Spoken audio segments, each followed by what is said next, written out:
Amid the Labor Day holiday, the Right to Work Foundation is sounding the alarm over Biden's proposal to change labor laws. One America's John Hines has that report. The National Right to Work Foundation is a grassroots lobbying organization standing for the idea that all Americans must have the right to join a union if they so choose, but that no one should ever be forced to affiliate with a union to get or keep a job. And with us is Mark Mix, the president of the National Right to Work Foundation. And Mr. Mix, I believe that Jennifer Abruzzo is the new attorney for the National Labor Relations Board, and she has put out a memo in which she has outlined a plan to roll back the clock in what has been called the most dramatic changes to labor law in the last 40 years with this Biden administration. What seems to be going on, Mark Mix? Well, it's a big story, and there's lots of big stories in the news today, but there's always this constant drumbeat of compulsion that comes out of the National Labor Relations Board. This is the 5-member board that was created back in the 1930s to basically adjudicate labor policy when the federal government decided to take over labor policy for the entire nation. They created a 3-member board, and of course everything in Washington grows, so it went from 3 to 5 members.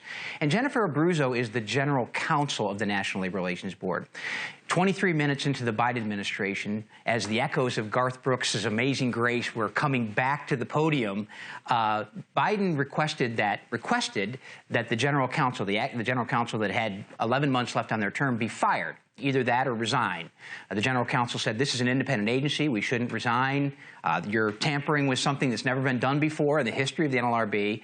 But Biden said either resign or be fired by 5 o'clock. And the general counsel said, I'm not going to resign, so he was fired at 5 o'clock. The next day, the acting general counsel, who moved up one step, was given the same email saying resign or be fired. And at 5 o'clock that day, the day after the inauguration, that general counsel was fired. And so the president has put in an activist, Jennifer Abruzzo, who was a former general counsel. She's replacing these people, right? She's the new general counsel. She's the former attorney, lead attorney for the Communication Workers of America, which is a very large union. And she now is in charge of the litigation process at the National Labor Relations Board.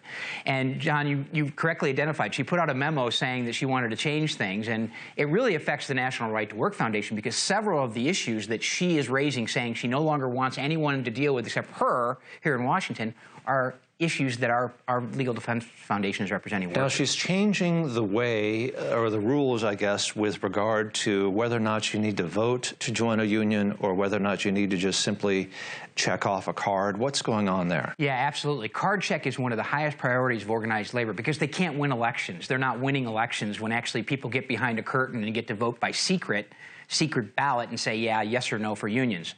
I mean, we do that for everything else. Well, I mean, notwithstanding the last year and a half, we do it for most important offices. We vote by secret ballot. But they don't like that. So they're going to try to impose this card check regime where you basically say, if I can convince you, John, or if I and 2 of my big-neck friends can convince you to sign a card that says you're interested in the union, that counts as a vote for unionization.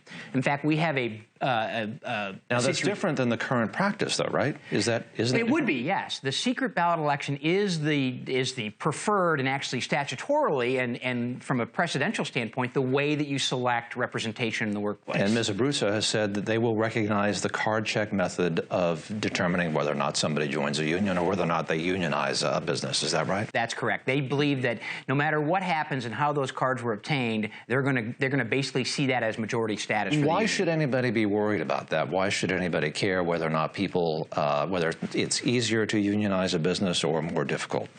Well, because most of the time, even the AFL-CIO admitted in an organizing handbook that you've got to get 75% of all the workers in a unit to sign these cards to have any chance of winning a secret ballot election, because they know that many workers will simply sign the card to get you off their back. When you show up at their front porch at 10 o'clock at night with 3 of your friends and say, hey, are you interested in higher pay, or are you interested in health insurance, or just sign the card, that coercion, that intimidation that's implicit in that type of organizing campaigns basically defeats the whole purpose of the secret ballot. And if they can get those cards as the mechanism for certifying unions, then the intimidation and coercion will only expand over workers. On the eve of Labor Day, Mark Mix with the National Right to Work Foundation. Thank you for talking to us on One American News, sir. Good to catch up with you. It's a privilege, John. Thanks for the opportunity.